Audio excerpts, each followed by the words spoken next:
Hello from Seoul. You know what? I've never met anyone who doesn't like this gimbap with some creamy tuna salad in it. And 83% of Korean people pick this gimbap as their favorite.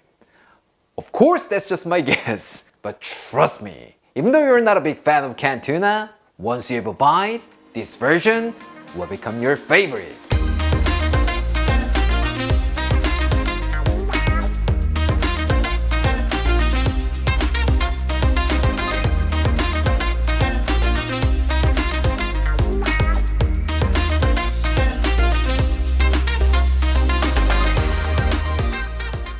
Today, we're gonna be making Chamchi Gimbap. Yes, it's gonna be Korean seaweed rice rolls with everyone's favorite creamy tuna salad. It is so simple, nutritious, and absolutely delicious. So it'll be great for your lunch, dinner, or even snack. Once you taste it, you might wanna have it all week long. For this, you will need some rice, dry seaweed, yellow pickled radish, spinach, carrot, perilla leaves, eggs, gimbap ham, imitation crab meat, and some canned tuna. What? Too many ingredients? Don't worry about it. If you visit a Korean grocery store, you can even find a kit containing all of this. Plus, gimbap is not something you make just one or two rolls. You can make a big batch and enjoy it. It's kind of like a meal prep. So if you invest a little bit of time here, your next few meals will be so happy. But the problem is, they're so tasty, you might end up eating them all, just in one day. Alright, let's cook the rice first. Today, we'll be making 6 rolls. So we need about 4 cups of cooked rice. So I'm gonna start with 2 cups of short grain rice, rinse it 2 or 3 times, and drain it. And then add the same amount of water and pop it straight into the rice cooker. While the rice is cooking, let's prepare our fillings. First, spinach. Fill your pot with enough water. Add 1 teaspoon of salt and bring it to a boil. The salt in here is not just for seasoning. It's gonna help our spinach keep their vibrant green color. You know, green makes your dish look always fancy. Fancy. Once the water starts boiling, add 250 grams of spinach that's been washed and blanch it for about 30 seconds to 1 minute. If you don't want to bother blanching, you could just pan fry.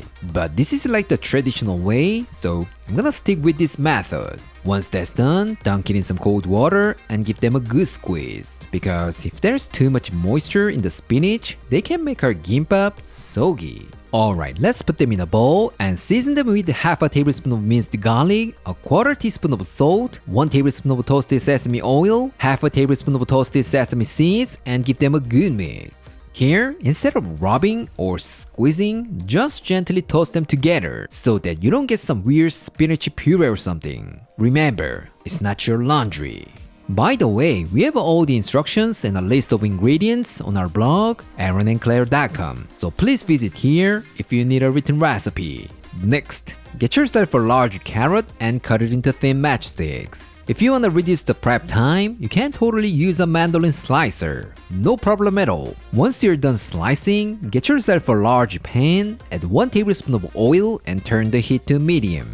Once it gets nice and hot, add the carrots, a pinch of salt, and cook for about 2 minutes or until they just start to soften. Here, you don't have to cook them all the way through. If you just take them out of the pan and set them aside, the residual heat left in the carrots will do the job for you, and you will be able to keep its beautiful color. So before they start to go brown, please remove them from the pan and set them aside. Remember, gimbap is all about color and texture. That's the key. Now, take 12 clean perilla leaves and cut off the stems. If you can't get these perilla leaves, you can take them out, but tuna salad and perilla leaves, they go so well together. So if there's a Korean grocery store nearby, go in and grab some. Trust me, when you taste it, you will understand what I'm talking about.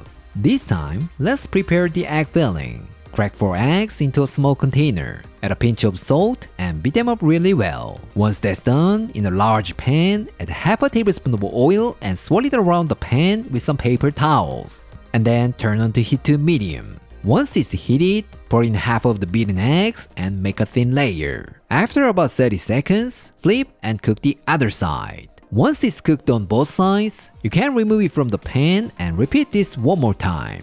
Here, make sure to use another pan. If we use the same pan that we cooked the carrots in, they can actually change the color of your eggs. What? Then why didn't I cook the eggs first? Sorry about that. I just noticed that. Anyways, if you don't want to cool in the pan twice, cook the eggs first. Once your eggs are cool enough to handle, fold them in half twice in one direction and cut them into thin strips. Of course, you can totally cut them into thick slices, just like the crab sticks, but this little detail will make it look so much more beautiful. So if you wanna get something like a restaurant's, please follow my lead. You won't regret it. What? You wanna know this kind of tip more and more? I'm so glad you brought that up, because everything you need is in this one book. Trust me, with this one book, you can cook more than 100 Korean dishes like a pro, so don't forget to check it out. The link is in the description.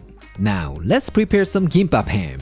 As you can see, it's specifically made for gimbap, so you can just cut along the guidelines. And it's okay to use it as is, but to make it more delicious, I'm just gonna go ahead and toast these in a dry pan. Once they get lightly browned, take them out and set them aside.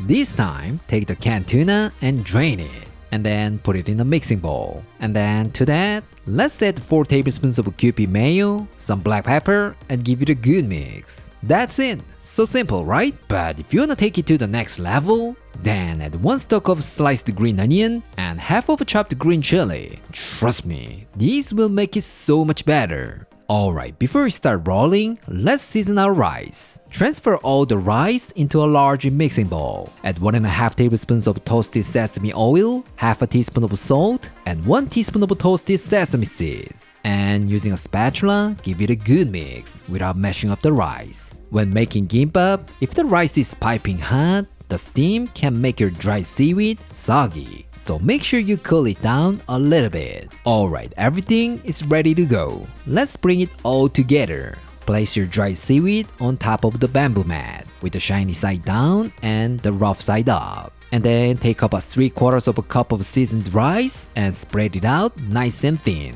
But leave it about 1.5 inches from the top. Although I said 3/4 of a cup of cooked rice, that's just a guideline. What is important is that you spread it out nice and thin, and there should be no empty spots on it. So try to fill in those empty spots. With this simple tip, you will be able to make gorgeous gimbap at the end.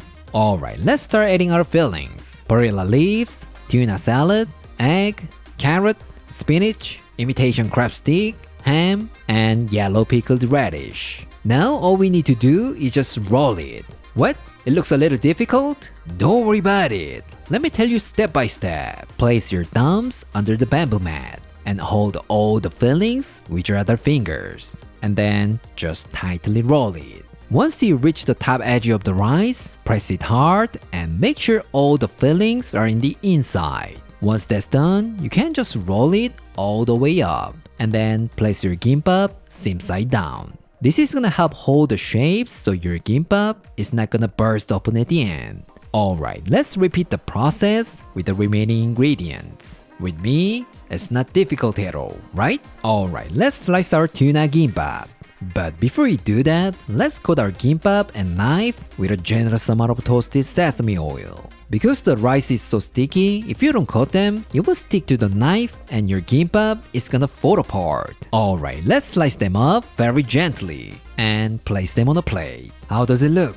It looks absolutely gorgeous, right? You wanna know how it tastes? Alright, let's call our taste tester. Claire. Woo! Tuna Gimbap! It's all-time my favorite type of gimbap. Well, there is a arch-rival bulgogi gimbap, but it's absolute my #1 type of gimbap. I'm super excited. Let's give it a try. 우! 자기가 물론 다른 음식도 나보단 잘하지만 김밥은 정말 잘 싼다. 오, 너무 예쁜 거 아니야?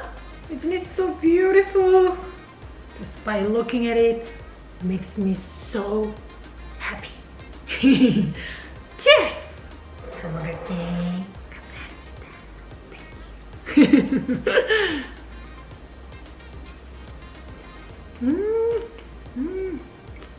겉을 싸고 있는 김은 크리스프하고 야채들은 아삭아삭하고 참치들도 엄청 크리미하단 말이야. 거기다 계란은 또 엄청 부들부들. 정말 다양한 식감을 한 번에 제대로 느낄 수 있는 완벽한 한 입이다. And there's even a nice toasty, nutty flavor from the sesame oil. It's so good. Sometimes people ask us like, where's the dipping sauce? But you know what? This is not sushi. Its ingredient is seasoned well, so you don't even need any dipping sauce. It is perfect as it is.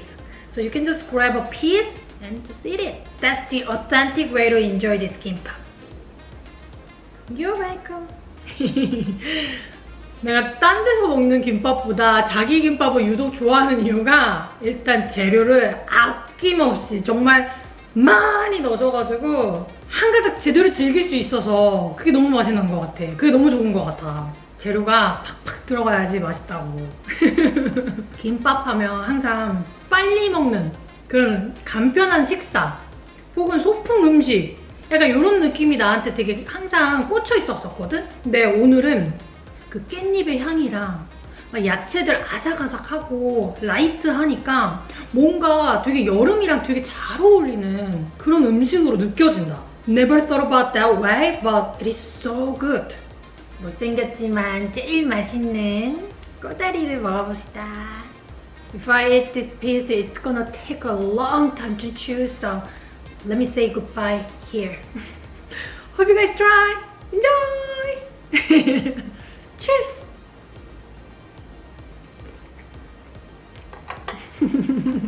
Today, I showed you how to make Tuna Gimbap, one of the most popular Korean rice rolls. How was it? It looks so delicious, you can't say no to this, right? If you have some canned tuna in your pantry and you're tired of eating a regular tuna salad, well, it's time to give it a shot. Crunchy vegetables, creamy tuna salad, and nice nutty flavor. As soon as that goes into your mouth, you'll feel like you're in heaven. Alright, this is it for today, and I'll see you next time.